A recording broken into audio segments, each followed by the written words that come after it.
Okay, now we're going to go over the floating pod mount and installing the pod onto the chassis.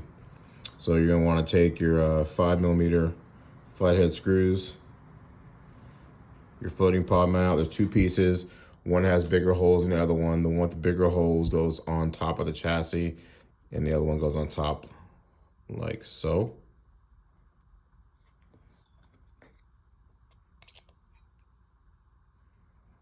It's always best to kind of press this together a little bit while you're screwing in to make sure the screws go straight, like that. Kind of squeeze it, just barely touch it.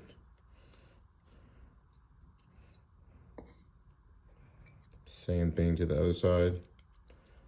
Now, normally we would put this all together at the same time, but I'm going to explain a little bit on the floating pod mount. There's been a lot of confusion. So the point of the floating pod mount is so that this is a clamp that's done on purpose. The hole diameter in the middle of this is smaller than the diameter of the center bob pawl on purpose. Right now, it will not go in the hole.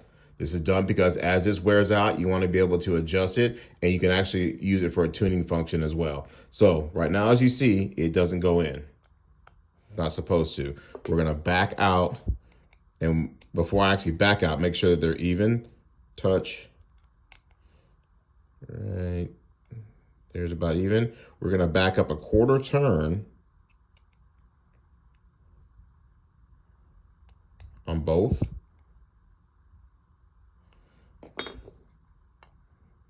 Still doesn't quite fit. Needs to go a little bit more.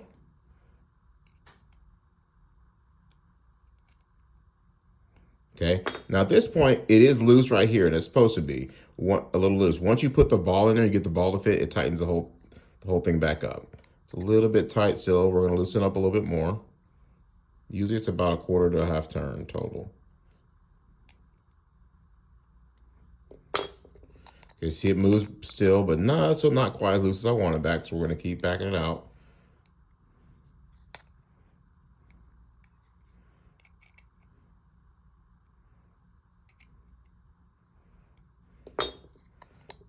Now it's pretty good. Now, again, if you look now, it is loose. That's supposed to be that way. Once you put the ball in, it's no longer loose. No movement at all.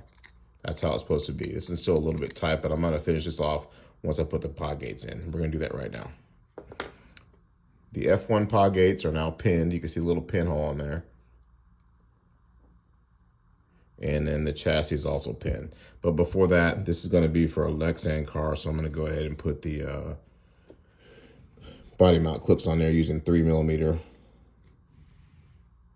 flatheads.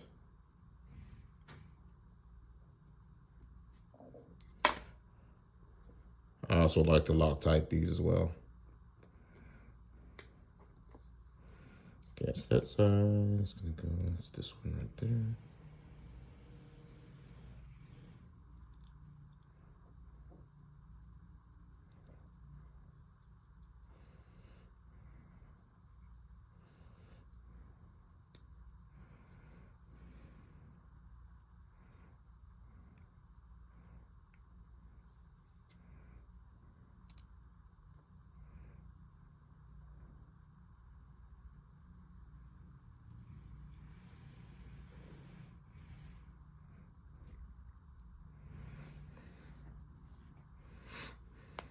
Okay. All right, now pinhole goes in there, secures it. Doesn't move around quite. There's still going to be a little bit of play, but not near as much as it was before. And then I also you want to use a 4 millimeter flathead. The original R1 has got 3 millimeter, which will work. You just can't clamp down quite as strong. The F1 they'll come as 4, and then I'll have new screw sets for the R1 soon, which will also include 4s.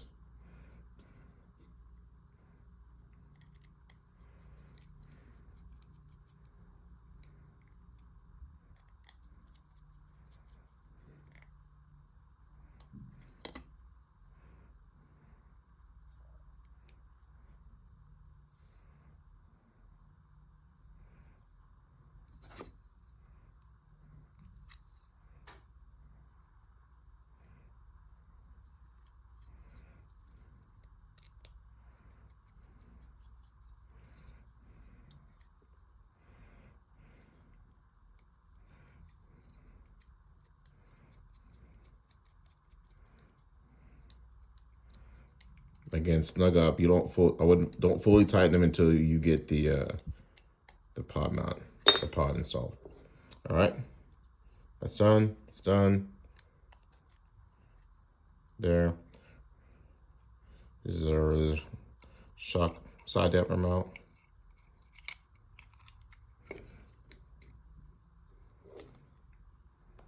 We're going to use 4mm flatheads.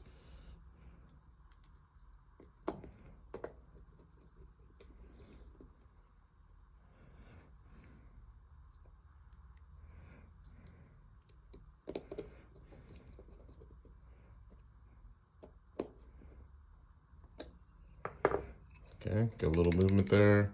It could probably be a little bit looser, but I think for a first run, I usually want to run a little bit tight and kind of let it seat in. Now, this particular one, I haven't adjusted anything yet. There's play between, you got play here, here, here, here, here, here.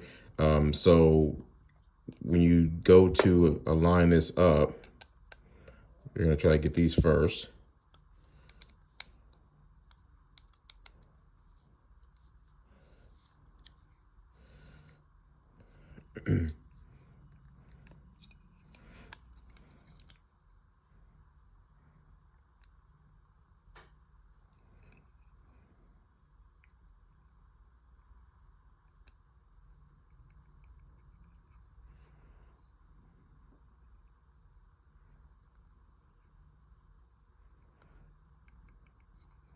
Okay, when you go back to retighten it, you want to tighten this one and this one first.